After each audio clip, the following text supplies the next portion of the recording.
Hello बच्चों, how are you all. I hope कि आप तुम बच्चे खैरियत से होंगे। सो बच्चों, आज हम हाजिर हुए हैं derivation of mechanical advantage of inclined plane. एक इम्पॉर्टेंट डेरिवेशन है, बहुत ज़्यादा कॉन्सेप्चुअल है, तो बहुत अच्छे से देखना है और बहुत अच्छे से समझने की कोशिश करनी है।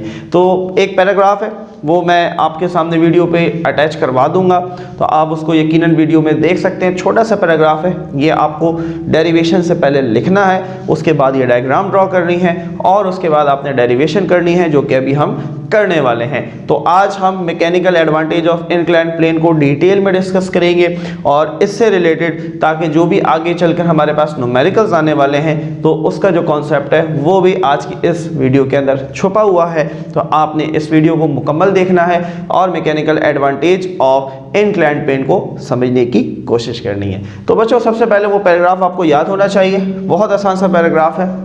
अब उसकी एक्सप्लेनेशन हम कुछ कर लेते हैं। सबसे पहले अगेन मैकेनिकल एडवांटेज क्या होता है बच्चों। एडवांटेज का मतलब होता है फ़ायदा, मैकेनिकल का मतलब मशीन, कि कोई मशीन हमें कितना फ़ायदा दे सकती है या कोई मशीन हमारे काम को कितना आसान करती है। That is known as basically mechanical advantage of that particular machine. जो मशीन हमारा काम ज़्यादा आसान करेगी हम उसे कहेंगे कि उसका मैकेनिकल एडवांटेज ज़्यादा है, और जो मशीन हमारे काम को कम आसान करेगी उसका हम कहेंगे कि मैकेनिकल एडवांटेज कम है। क्लियर।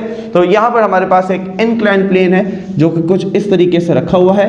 इंक्लाइंड प्लेन की तारीफ हर बच्चे को पता होना चाहिए।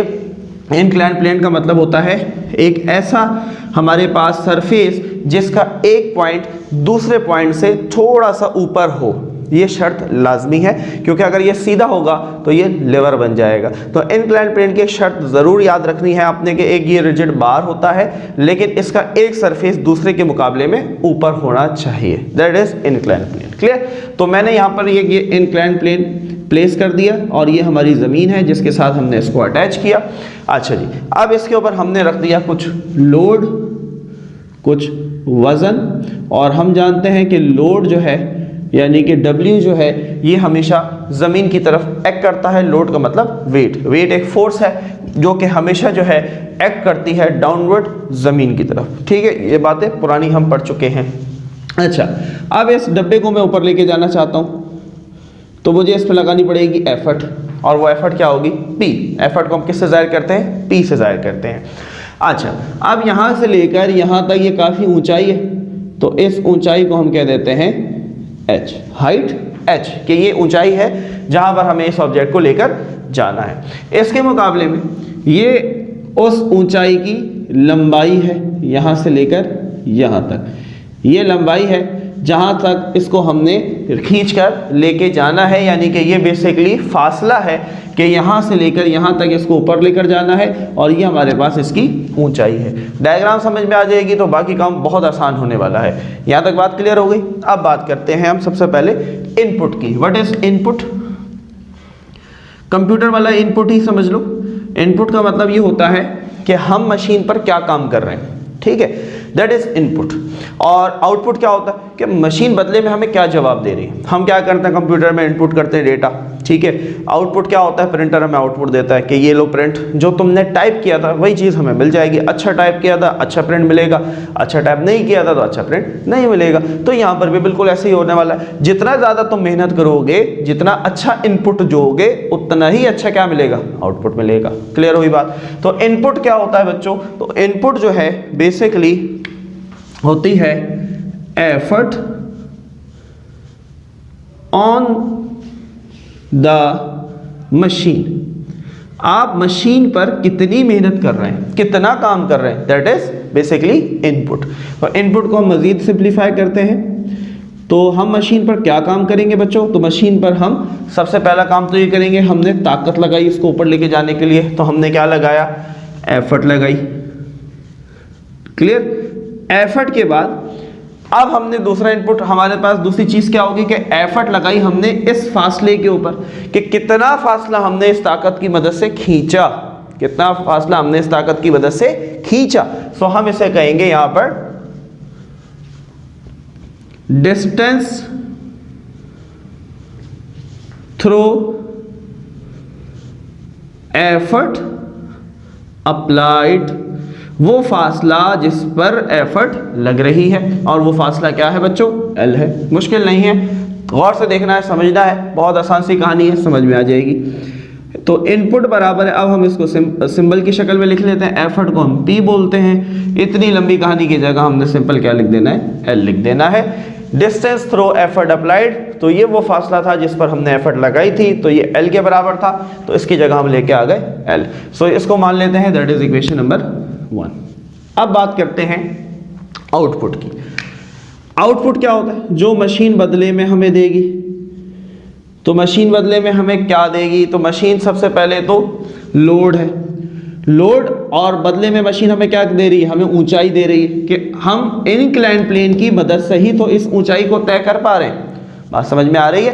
देखो, इंक्लाइन प्लेन क्या करता है? बेसिकली हमें ऊंची जगह पे पहुंचाने में चीज़ों को मदद करता है। हम अक्सर देखते हैं कि अगर ट्रक से कोई चीज़ अनलोड करनी होती है, हम ट्रक के साथ एक इंक्लाइन प्लेन लगा देते हैं। आप कोई गोल चीज़ होती है, हम उसे रोल करके आराम से उतार लेते हैं। आप देखते हैं कोई बड़े टायर्स आते हैं ट्रक के, अगर उसको ट्रक से उतारना है तो वैसे बहुत मुश्किल है, लेकिन आप इंक्लाइन प्लेन लगाकर उसे रोल करते हैं, वो खुद चला जाता है। तो इंक्लाइन प्लेन बेसिकली क्या करता है? हमें चीज़ों को ऊंचा उठाने में मदद करता है। ठीक है, तो यहां पर हम कुछ इस तरीके से लिख लेंगे कि आउटपुट जो है that is equal to basically load lifted by the machine. Machine ने जो लोड लिफ्ट किया यानी कि राइज किया, उठाया। तो मजीद इसको देख लेते हैं बच्चों।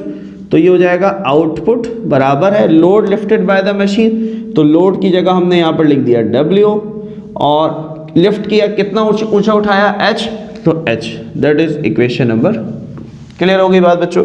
अब हम मान लेते हैं for an ideal machine. Ideal machine का मतलब क्या है बच्चों? ऐसी मशीन जिसकी एफिशिएंसी क्या होती है? 100% होती है, यानी कि जिसके अंदर इनपुट बराबर होता है बच्चों किसके? आउटपुट के। अच्छा, हकीकत में ऐसी कोई दुनिया में मशीन नहीं है जिसकी एफिशिएंसी 100% हो। ठीक है, ये चीज हम पिछली वीडियो के अंदर डिस्कस कर चुके हैं कि there is no machine which has 100% efficiency. कोई भी ऐसी मशीन नहीं हो सकती, लेकिन हम क्योंकि फिजिक्स में सपोज करते हैं और उसी की मदद से हम क्योंकि डिराइव कर सकते हैं, अदरवाइज हर इंक्लाइन प्लेन का मैकेनिकल एडवांटेज अलग अलग आएगा।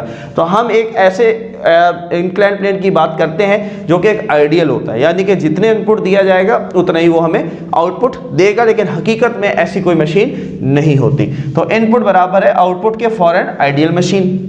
तो इनपुट बराबर था P मल्टीप्लाई बाय L के, तो इनपुट की जगह हमने लिख लिया P मल्टीप्लाई बाय L बराबर है किसके? आउटपुट। आउटपुट बराबर था W इंटू H के।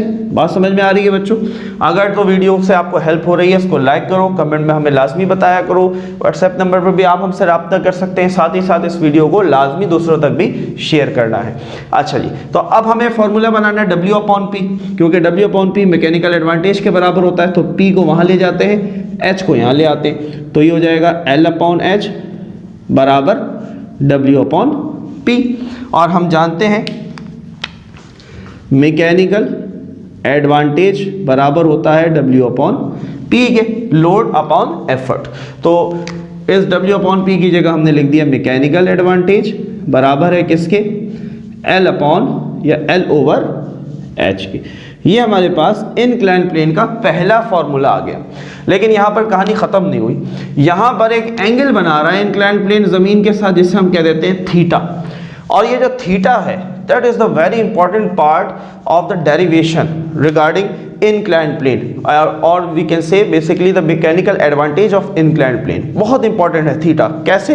एग्जाम्पल से समझेंगे, बहुत मजा आएगा और बहुत अच्छे से समझ में आएगा। यहाँ तक बात समझ में आ गई? स्क्रीनशॉट नहीं लिया तो जल्दी से ले लो, कॉपी कर लो। अब हम इसको इरेज करेंगे और अब हम बात करेंगे कि थीटा जो है ये हम कैसे कैलकुलेट करेंगे, और थीटा का जो है वो क्या असर पड़ता है इंक्लाइन प्लेन की वर्किंग के ऊपर या मैकेनिकल एडवांटेज के ऊपर। चलो देखो, अब फॉर एग्जांपल मान लो ये हमारे पास एक ट्राइंगल बन रहा है ABC। मैं ये ट्राइंगल ज़रा ऐसे बना लेता हूँ, थोड़ा सा बाहर निकाल लेता हूँ अपनी आसानी के लिए। तो ये A, ये B और ये C, ये लंबाई थी L और ये ऊंचाई थी h। बात समझ में आती है? अच्छा, अब मुझे ये बताओ, ये मेरे पास 90 डिग्री का एंगल बन रहा है, 90 डिग्री का एंगल, इसे हम क्या कहते हैं बच्चों? परपेंडिकुलर कहते हैं। हर बच्चा ये जानता है और उसको जानना चाहिए। परपेंडिकुलर के बिल्कुल सामने क्या होता है? हाइपोटेन्यूज होता है। तो परपेंडिकुलर क्या है? h, और हाइपोटेन्यूज क्या है? l है। तो एक जरा रेशियो याद करो, क्लास 9 में पढ़ा था। क्या पढ़ा था बच्चों? कि साइन थीटा बराबर होता है परपेंडिकुलर अपॉन हाइपोटेन्यूज के, पढ़ा था ये। अच्छा, अब यहां पर बच्चों के जहन में सवाल आता है कि sir why we are using sine theta, why we don't use just cos theta, tan theta, हमने साइन थीटा क्यों यूज किया? तो बच्चों देखो, हमारे पास दो चीजें गिवन थी, एक था परपेंडिकुलर और एक था हाइपोटेन्यूज। अब हमारे पास बेस है ही नहीं, जब बेस है ही नहीं तो इसलिए हम वो चीज यूज करेंगे जो हमें गिवन है। तो हमें गिवन थी हाइट, और हाइट का मतलब क्या है बेसिकली?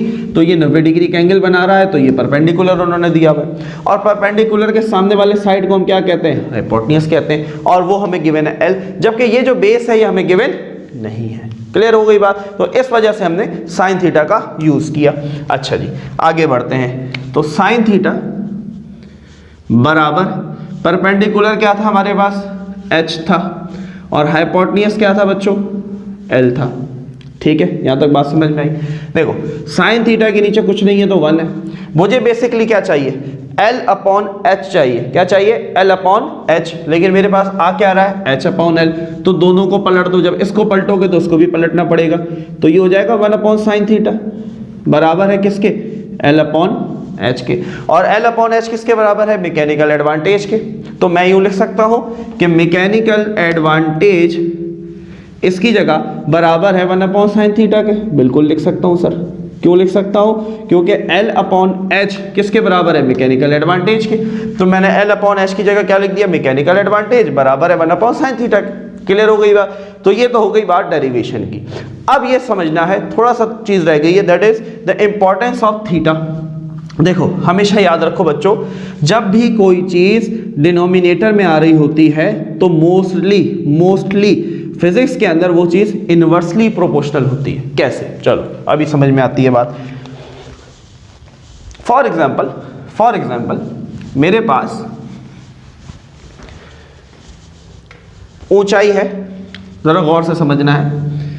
ये मान लो मेरे पास ऊंचाई है 10 मीटर की, ठीक है, और इसके ऊपर चढ़ना है 10 मीटर की। अच्छा, मेरे पास एक और ऊंचाई है, वो भी 10 मीटर की है, ये भी 10 मीटर, ये भी 10 मीटर, ये भी 10 मीटर। जल्दी से बताओ किस पे चढ़ना आसान? पहले वाले पे या दूसरे वाले पे? नंबर 1 पे या नंबर 2 पे? जल्दी से बताओ किस पे चढ़ना आसान होगा तुम्हारे लिए? सर 2 पर चढ़ना आसान होगा। बिल्कुल आसान होगा। आप देखें, जब भी हम ब्रिजेस पर चढ़ते हैं, अगर गाड़ी की हम बात करते हैं, फॉर एग्जांपल हम कार से किसी ब्रिज पर चढ़ रहे हैं, अगर तो वो ब्रिज बिल्कुल स्ट्रेट ऊंचा है तो आप देखते होंगे गाड़ी को बड़ी मुश्किल होती होगी। लेकिन उसी के कंट्रास्ट में अगर हम ऐसे ब्रिज की बात करें जिसकी ऊंचाई हल्की हल्की बढ़ती हो तो उस पर गाड़ी बड़ी आसानी से चढ़ जाती है। तो यही तो बता रहा है हमें इंक्लाइन प्लेन कि mechanical advantage is inversely proportional to sine theta, कि जितना ज्यादा थीटा को छोटा करोगे, देखो इनवर्सली का मतलब है एक चीज बढ़ेगी तो दूसरी क्या होगी? कम होगी। तो मैकेनिकल एडवांटेज बढ़ेगा कब? जब थीटा छोटा होगा, यानी कि एंगल जितना छोटा, यहां देखो एंगल ज्यादा, थीटा बड़ा, यहां पर थीटा छोटा। तो थीटा छोटा होगा तो मेरा मैकेनिकल एडवांटेज बढ़ जाएगा। मैकेनिकल एडवांटेज का मतलब क्या है? फायदा बढ़ जाएगा। तो मेरे लिए यहां पर चढ़ना आसान है बजाय इसके। अच्छा, ऊंचाई दोनों की 10 मीटर है, तो इसका मतलब यह हुआ कि ऊंचाई से फर्क नहीं पड़ता। फर्क पड़ता है किस चीज से? एंगल से, थीटा से। अब बात समझ में आ गई? तो इस पे चढ़ना बहुत आसान, इस पे चढ़ना बहुत मुश्किल। बात एक ही है, दोनों की ऊंचाई 10 मीटर है, लेकिन फर्क क्या है कि यहां पर थीटा छोटा, यहां पर थीटा ज्यादा। आप देखें, एक और छोटी सी मिसाल लेते हैं, उसके बाद वीडियो को कंप्लीट करते हैं। फॉर एग्जांपल, आपने एक दीवार पर छलांग मारनी है। आप हमेशा देखेंगे कि जो जंपर होता है वो हमेशा पीछे जाएगा, भाग कर आएगा और फिर छलांग लगाएगा। कभी ऐसा नहीं होता कि आप सामने खड़े हो, कोई भी हर्डल रखा जाए, कोई ऑब्स्टिकल रखा जाए, आप वहीं से खड़े होकर छलांग मार दें। वाई? बिकॉज क्योंकि वहाँ जो अब ये कोई चीज़ ऑब्जेक्ट यहाँ रखा हुआ है, तो अगर आप यहाँ खड़े हुए हैं तो इसके साथ आपका जो एंगल है वो बहुत ज़्यादा है। तो जब एंगल बहुत ज़्यादा हुआ तो मैकेनिकल एडवांटेज क्या होगा? कम हो जाएगा। तो हमें बहुत मेहनत करनी पड़ेगी। लेकिन अगर ऊंचाई यही है, मैं पीछे से भाग कर आऊँगा और पीछे से छलांग लगाऊंगा तो थीटा क्या होगा? छोटा हो जाएगा। तो हम आसानी से छलांग लगा लेंगे। आई होप कि बच्चों ये टॉपिक आपको समझ में आया होगा। मैंने बहुत अच्छी से कोशिश की कि हर बच्चे को बहुत आसान तरीके से समझाऊं, और यकीनन इन एग्जाम्पल्स की मदद से आपका जो कॉन्सेप्ट है इनक्लाइंड प्लेन से रिलेटेड क्लियर हो गया होगा, और यही चीज़ें आपको इंशाल्लाह हेल्प करेगी आपके न्यूमेरिकल्स के अंदर। मिलते हैं आपसे अगली वीडियो के अंदर, जब तक के लिए अल्लाह हाफिज़।